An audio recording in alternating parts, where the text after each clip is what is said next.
सन 1989 की बात है। एक रोज आसमान में अचानक अजीब तरह के बादल छाने लगे। मीटियोरोलॉजिकल डिपार्टमेंट के विशेषज्ञों ने तुरंत देशवासियों को सूचित किया कि जर्मनी के उत्तरी पूर्वी इलाके, खासकर बर्लिन में मूसलाधार बारिश होने के आसार है। तेज हवाएं चलने वाली है। इसका प्रकोप 72 घंटों तक रहेगा। इसीलिए 3 दिन का राशन पानी जुटा ले और अपने घरों में ही सुरक्षित रहे। उसी एरिया के एक घर में हम निको नामी एक बच्चे को देखते हैं जो कि इस न्यूज को सुन रहा है। चूंकि नवासी का दौर है तो टीवी वगैरह देखने के लिए वही उसके छत पर पुराने एंटीने लगे हुए हैं। इतने में निको का मूड बना तो वो कैमरे को टीवी से कनेक्ट करके अपनी वीडियो रिकॉर्ड करने लगा। गिटार की आवाज सुन उसकी माँ भी देखने चली आई। असल में उनका नाइट शिफ्ट ड्यूटी था तो वो निको को जल्दी सोने को बोल कार लेकर वर्क पर चली गई। उनके घर के ठीक बाहर ही कार के अंदर एक महिला दिखी जो काफी टेंशन में लग रही थी। पता नहीं क्या माजरा था। तभी निको के पड़ोसी आपस में झगड़ने लगे। उनके चिल्लाने की आवाज इस रूम तक आ रही थी। निको भी उस तरफ चल पड़ा कि चलकर देखते हैं क्या माजरा है। दरवाजा खोलकर अंदर दाखिल हुआ तो देखा कि उसकी हिल्डा आंटी चित्त पड़ी थी तथा पेट से खून बह रहा था। निको ने उन्हें होश में लाने की कोशिश की मगर वो मर चुकी थी। उसकी आवाज सुन हिल्डा के पति एंजल प्रिएटो ने निको को देख लिया। उनके हाथों में चाकू देख निको डरकर भाग खड़ा हुआ मगर शायद आज उसकी किस्मत में मौत ही लिखी थी। कार वाले ने उसे इतनी बुरी तरह टक्कर मारा कि उसकी ऑन द स्पॉट डेथ हो गई। निको का दोस्त एटर भी भागा भागा आया मगर उसका दोस्त तो कब का जा चुका था। हिल्डा के पति प्रीटो को पुलिस पकड़ ले गई। इस घटना के 25 साल बाद निको के इस घर में एक नई फैमिली रहने आई जिसमें वेरा रॉय, उसके पति डेविड और उनकी बेटी ग्लोरिया थे। ये घर इन्होंने खरीद लिया था और आज उनका इस घर में पहला ही दिन था। रेनोवेशन का भी काम शुरू हो चुका था। दूसरी तरफ हम उस लेडी को देखते हैं जो 25 साल पहले कार में बैठे बैठे काफी परेशान थी। असल में वो निको के बेस्ट फ्रेंड एटर की माँ क्लैरा है। निको तो बेचारा बचपन में ही निपट गया मगर उसका बेस्ट फ्रेंड एटर बड़ा होकर पायलट बन चुका है। आसमान में घनघोर बादल छाए हुए हैं। क्लारा ने कुछ इसी अजीब तरह के बादलों का जमावड़ा तथा बिजली का चमकना 25 साल पहले देखा था। न्यूज वगैरह में भी ये बात आने लगी कि इतिहास अपने आप को दोहरा रहा है। ऐसा तूफान 25 साल पहले 89 के दशक में आया था। उस तूफान में बर्लिन की दीवार गिर गई थी। लोगों को 72 घंटे संभलकर सुरक्षित अपने घरों में रहना होगा। क्लारा के साथ कुछ तो हुआ था उस रात, इसीलिए उस रात की बात जहन में आते ही उसका चेहरा उतरा हुआ था। माँ को बाय बोल एटर अभी ड्यूटी जाने के लिए निकला ही था कि तभी उसकी मुलाकात वेरा से हो गई। दोनों अच्छे दोस्त थे और अब तो खैर पड़ोसी भी बन चुके हैं। इसी नए घर की खुशी में वेरा ने उसे और उसकी मम को डिनर पर इनवाइट किया। फिर वो नर्स की ड्यूटी निभाने हॉस्पिटल पहुंच गई। मतलब पेशे से वो नर्स थी जिस मरीज को ये स्ट्रेचर पर लेटाकर ऑपरेशन रूम ले जा रही है। डॉक्टर फेल उनकी खोपड़ी खोलने वाले हैं। बेचारा ऑपरेशन की वजह से परेशान तो था ही, ऊपर से इन दोनों की बकचोदी से और परेशान हो उठा।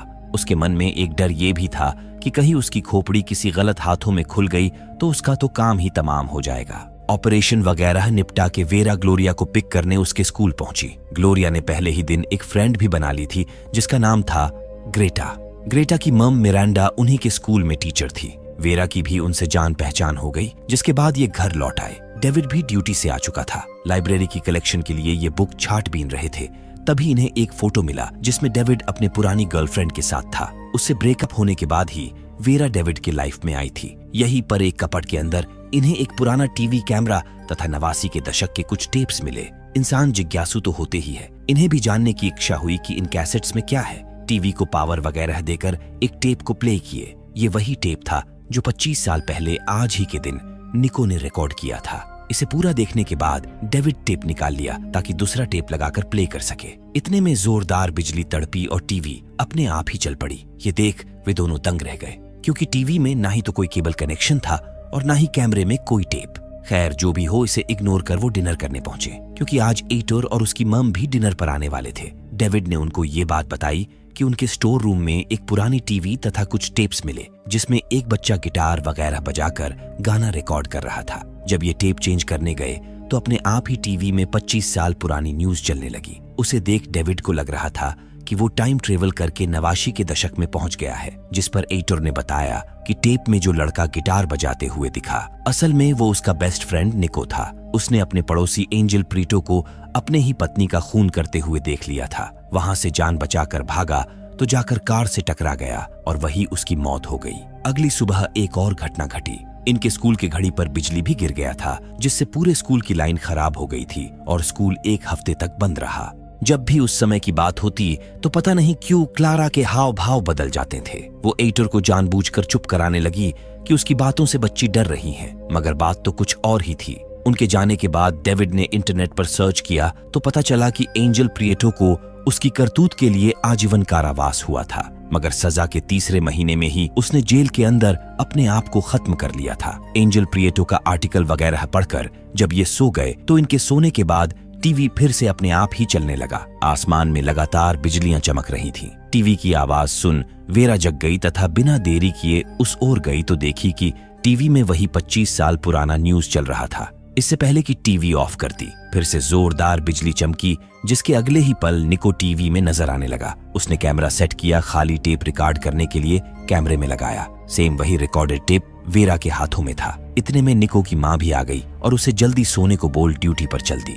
तभी निको ने टीवी पर वेरा को देखा। ऐसा लग रहा कि दोनों एक दूसरे को देख पा रहे हैं। निको ने उधर से पूछ भी लिया कि क्या आप मुझे देख सकती है। वेरा ने हामी तो भरी, मगर दोनों सरप्राइज थे कि ये सब हो कैसे रहा है। तभी निको के पड़ोसी एंजल प्रिएटो और उनकी वाइफ आपस में लड़ने लगे। वेरा जानती थी कि अगर निको बाहर गया तो मारा जाएगा, जैसा कि एटोर ने आज डिनर पर ही बताया था। उसने तुरंत नेट पर उसके डेथ की आर्टिकल भी दिखाई ताकि वो बाहर ना जाए, और ये भी बताई कि वो फ्यूचर से बोल रही है। पर निको को ये कोई ट्रिक लग रहा था। यकीन दिलाने के लिए उसने बताया कि कल सुबह निको के स्कूल की घड़ी पर बिजली गिरेगी, जिस कारण स्कूल बंद रहेगा। फिर भी उसने एक नहीं सुना और बाहर भाग गया। तब तक समय का हेर फेर हो चुका था। कार आई और निकल भी गई। निको को कुछ नहीं हुआ। अगली सुबह स्कूल गया तो देखा कि वो फ्यूचर वाली लेडी सही ही बोल रही थी। सच में स्कूल के घड़ी पर बिजली गिरा था, जिससे स्कूल की लाइट खराब हो चुकी थी। जब तक मौसम सही तथा लाइट ठीक नहीं हो जाता, एक हफ्ते के लिए स्कूल बंद कर दिया गया। दूसरी तरफ वेरा की आंख खुली तो वो हॉस्पिटल के बेड पर थी। एक नर्स उसे ऑपरेशन थिएटर में बुलाकर चली गई। उसके पीछे वेरा भी वहां पहुंची तो उस बूढ़े शख्स को दोबारा देख हैरत में पड़ गई, क्योंकि इनका ऑपरेशन तो हो चुका था, बताया उसने। तब उसके सहयोगी डॉक्टर ने बताया कि इनका ऑपरेशन डॉक्टर वेरा ही करने वाली है। पर वो तो नर्स है, फिर सब उसे डॉक्टर वेरा कह के क्यों बुला रहे हैं। वेरा को कुछ समझ नहीं आ रहा था कि माजरा क्या है। वो भागी भागी ग्लोरिया को देखने स्कूल पहुंची। उसकी दोस्त ग्रेटा को पता ही नहीं था कि ग्लोरिया कौन है, और तो और ग्रेटा की मम भी ना तो किसी ग्लोरिया को जानती थी और ना ही वेरा को पहचान रही थी। आखिर उसकी बेटी गई तो गई कहाँ। फौरन वो डेविड के ऑफिस पहुंची, फिर सारा माजरा बताई। उसकी बातें डेविड के सर के ऊपर से निकल रहा था, क्योंकि वेरा ना ही तो उसकी वाइफ है और ना ही ग्लोरिया उसकी बेटी। वैसे डेविड डॉक्टर वेरा को इसलिए पहचान रहा था क्योंकि उसने पिछले महीने उसकी सर्जरी करी थी। उनका रिश्ता डॉक्टर और पेशेंट का है, मगर पता नहीं वो क्या बकवास करे जा रही थी, इसलिए उसे वहां से जबरदस्ती निकाल दिया गया। उसके साथ जो कुछ भी हो रहा है उसका कंप्लेन लिखवाने वो पुलिस स्टेशन गई। ये है इंस्पेक्टर लेरा, जिन्हें वेरा सारा मामला समझाई कि उसके पति उसको पहचान नहीं रहे हैं। उसकी बेटी ग्लोरिया भी स्कूल से गायब है। मतलब स्कूल वालों का कहना था कि उनके स्कूल में ग्लोरिया नाम की कोई बच्ची नहीं पढ़ती। कब से हो रहा है ये सब इंस्पेक्टर लेरा ने उससे पूछा। ये बात कल रात की ही है। अपने पड़ोसी एटोर को वो डिनर पर बुलाए थे। उसके जरिए पता चला कि इनके इस नए घर में निको नाम का लड़का रहता था, जिसका एक्सीडेंट की वजह से मौत हो गई। फिर देर रात को वो निको के पास्ट को टीवी में देखती है। उसे रोकती है कि अगर वो बाहर गया तो मर जाएगा। इतने में कुछ अजीब चीज हुई, जिसके बाद से उसे कुछ याद नहीं। इस बयान के आधार पर इंस्पेक्टर लेरा ने वेरा के बारे में पता किया। वेरा ने उसे अपने नए घर का पता बताया। छानबीन से पता चला कि वेरा झूठ बोल रही है, वहां तो कोई और ही रहता है। यही नहीं, डेविड और वेरा की शादी कभी हुई ही नहीं। जिस बेटी की वो बात कर रही है उसका जन्म प्रमाण तो मिलना चाहिए, वो भी नहीं मिला।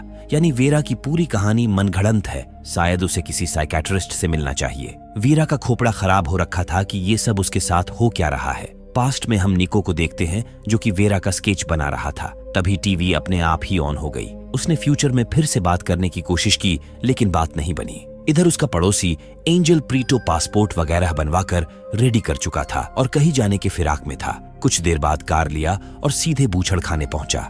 ये बूचड़ खाना उसी का था। वही निको ने रात को उन्हें लड़ते देखा था। उसके मन में कुछ डाउट थे, जिन्हें क्लियर करने वो हिल्डा आंटी के पास गया। डोरबेल बजाने के बाद भी जब उन्होंने दरवाजा नहीं खोला तो वो कांच तोड़कर अंदर दाखिल हुआ। दूसरी तरफ प्रिएटो मिट काटने वाली मशीन कुछ ग्लव्स वगैरह लेकर बूचड़ खाने से निकल चुका था तथा घर पहुंचने ही वाला था।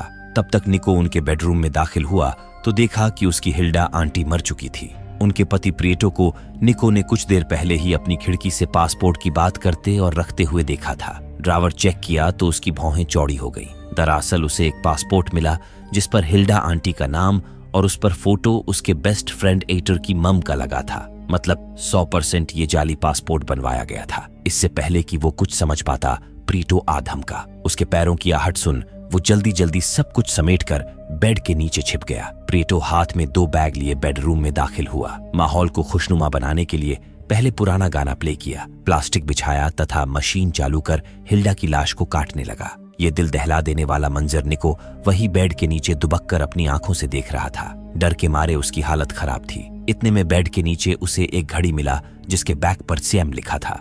वर्तमान में आसमान में बादल तथा बिजली भी गरजने लगे थे।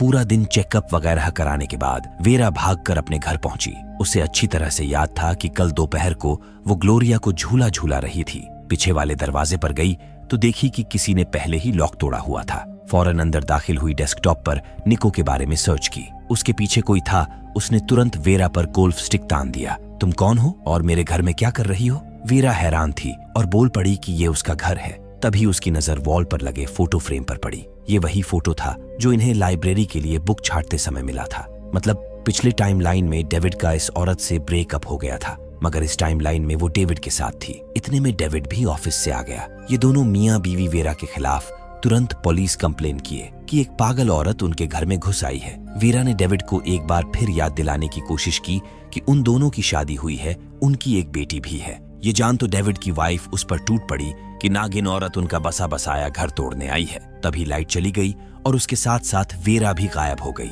ये दोनों मियां बीवी अचंभित थे कि अचानक वो गायब कैसे हो गई। असल में वो मौका पाते ही बाहर निकल चुकी थी। बाहर उसे एटर की मम और एंजल प्रिएटो एक साथ दिखे, जबकि पिछली रात को ही डेविड ने आर्टिकल में पढ़ा था कि प्रिएटो को अपनी पत्नी को मारने के लिए आजीवन कारावास हो गया था। फिर उसने जेल में ही अपने आप को खत्म कर लिया था, मगर वो तो अभी भी जिंदा है। वीरा का दिमाग हैंग हो चुका था। यहाँ से कहानी एक बार फिर से पीछे जाती है। अपने पत्नी की लाश को शूटकेस में भरने के बाद प्रीटो घर से निकलने ही वाला था कि तभी फोन की घंटी बजी। कोई अनजान लेडी थी जो प्रीटो के घर के बाहर से फोन कर रही थी। दरअसल उनकी घड़ी प्रीटो के बेड के नीचे गिर गया था। प्रीटो ने चेक किया तो घड़ी वहां से गायब थी और वो लेडी कोई और नहीं बल्कि एटर की मम थी।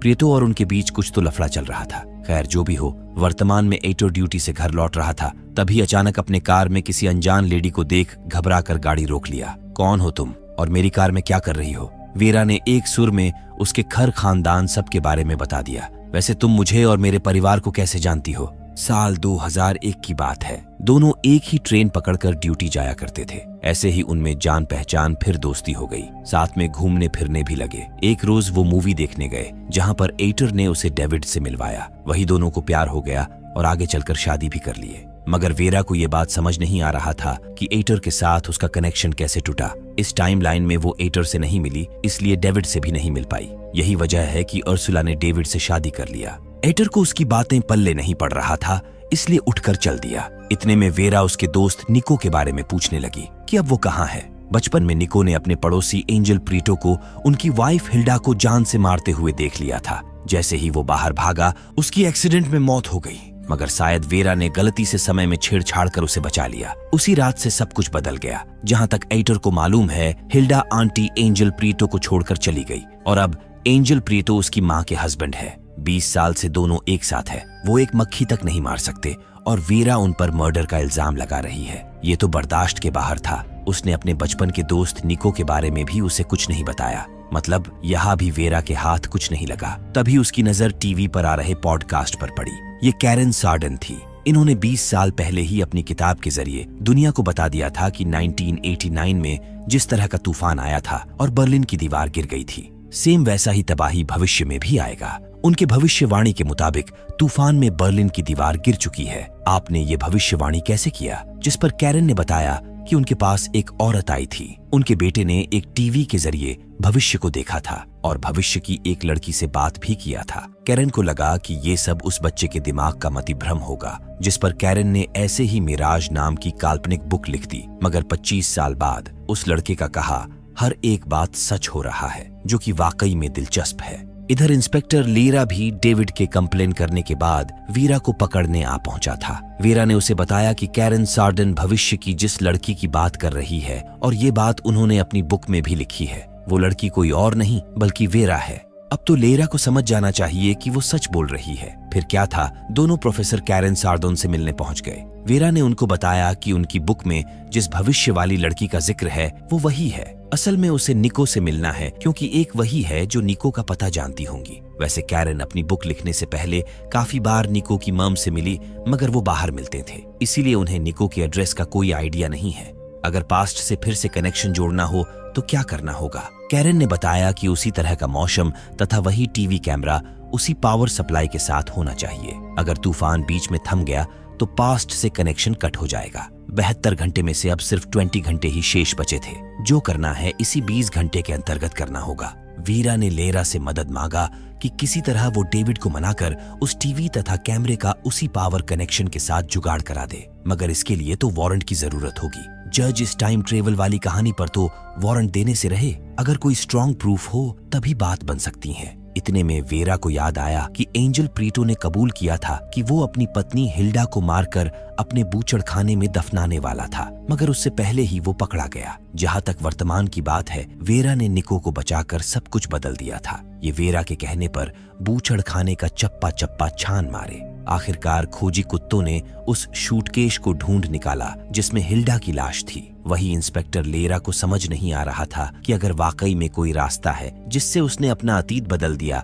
और दूसरी टाइमलाइन में चली आई, तो उसे अतीत की बातें याद कैसे है। वीरा के पास इसका कोई जवाब नहीं था। तभी जज ने लेरा को बुलाया। असल में उन्हें लाश को डीएनए टेस्ट के लिए भेजना था, ताकि मालूम हो सके कि ये लाश हिल्डा वेश की है भी या नहीं। वेरा भी शक के दायरे में आ चुकी थी कि इस लाश के बारे में उसे कैसे पता। अगले ही पल कार रोक लेरा ने सभी यूनिट्स को खबर किया कि वेरा रॉय भाग गई है। फिर उसे एक पता लिख कर दिया। लेरा इससे ज्यादा उसके लिए कुछ नहीं कर सकता, बताया उसने। अब सब कुछ वेरा के ऊपर था। पता लेकर वो होटल के उस कमरे तक पहुंची, फिर दस्तक दी। सामने उसके साथ काम करने वाली नर्स मोनिका थी। वेरा ने बताया कि वो निको को ढूंढ रही है। उसे इसी होटल का पता और रूम नंबर दिया गया है, मगर मोनिका ने उन्हें अंदर आने से मना कर दिया, क्योंकि ये उसकी प्राइवेसी का सवाल है। वो किसी के साथ हो, वेरा को उससे क्या मतलब। वीरा उसकी एक नहीं सुनी और धड़धड़ाते हुए बेडरूम तक पहुंची तो सन्न रह गई। डेविड उस नर्स के साथ था। तो बात ऐसी है कि जब डेविड वेरा रॉय से ट्रीटमेंट लेने और सर्जरी कराने के लिए एडमिट हुआ था, वहीं पर मोनिका को डेविड से प्यार हो गया। पर डेविड की ट्रीटमेंट वाली बात वेरा को याद ही नहीं थी कि उसने डेविड का ऑपरेशन कब किया, बल्कि उसे नवासी की बात अच्छी तरह याद है जब डेविड और उनकी बेटी एक साथ थे। जो भी हो, वेरा उसे ब्लैकमेल करने लगी कि अगर वो उसे निको तक नहीं पहुंचाया तो उसकी काली करतूत वो उसकी पत्नी अर्सुला को बता देगी। डेविड बैंक में काम करता है तो उसके लिए ये ज्यादा मुश्किल नहीं होने वाला था। दूसरी तरफ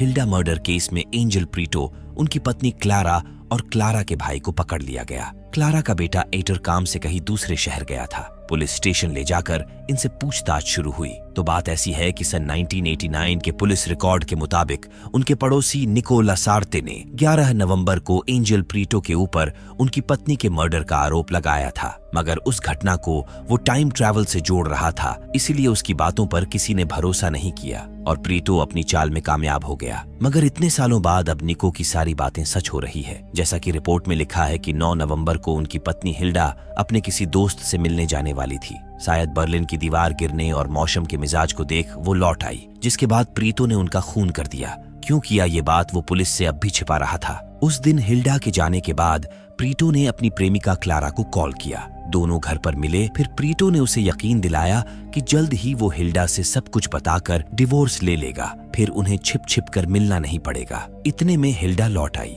क्योंकि वो अपनी सहेली से मिलने जाने ही नहीं वाली थी। उसे क्लारा और प्रीटो के अफेयर के बारे में अंदाजा हो चुका था। बस वो उन्हें रंगे हाथों पकड़ना चाहती थी। उनके चहकने की आवाज सुन थोड़ा बहुत जो डाउट था वो भी क्लियर हो गया। गुस्से में आंख लाल किए वो हाथ में चाकू लेकर बेडरूम में गई और उन दोनों को रंगे हाथों पकड़ ली। उसके ऊपर खून सवार था। लग रहा था कि आज वो प्रीटो को निपटा देगी। किसी तरह ये उसे काबू करके चाकू छीन लिए। इसी छिना झपट्टी में हिल्डा को चाकू लग गया और वो ऊपर से सीधे ग्राउंड फ्लोर पर जा गिरी, जिससे उसकी वहीं पर मृत्यु हो गई। इधर अभी भी वही सवाल चल रहा था कि प्रीटो ने हिल्डा को मारा या फिर नहीं, मगर वो कुछ भी बताने को राजी नहीं था। उसे वकील की दरकार थी, तभी जाके वो मुंह खोलेगा, ऐसा उसका कहना था। तभी लेरा ने वो सबूत पेश किया जो निको ने दिया था, वो घड़ी जिस पर सीएम लिखा था। जब क्लारा की घड़ी को चेक किया गया तो साबित हो गया कि कत्ल की रात वो भी मौजूद थी। सीएम का मतलब था क्लारा मेडिना, जो कि उनका पूरा नाम था। उन्होंने मिलकर उसे मारा और आस पड़ोस में शक न हो इसलिए क्लारा को हिल्डा के नाम से जाली पासपोर्ट बनाकर उसे कुछ दिन के लिए जर्मनी भेज दिए ताकि रिकॉर्ड में आ जाए कि हिल्डा प्रीटो को छोड़ अपने बॉयफ्रेंड के साथ जर्मनी चली गई। पुलिस वालों को भी जांच में यही पता चला कि वो जर्मनी चली गई। पुलिस ने निको के भविष्य वाली कहानी को मनगढ़ंत करार दिया। ऊपर से उस पर घड़ी चोरी करने का इल्जाम भी लगा। हालांकि प्रियतो ने उसे बच्चा समझकर कंप्लेन वापस ले लिया। घड़ी लेकर प्रियतो ने क्लारा को लौटा दिया, जिसके बाद निको और उसकी मां वहां से कहीं और चले गए।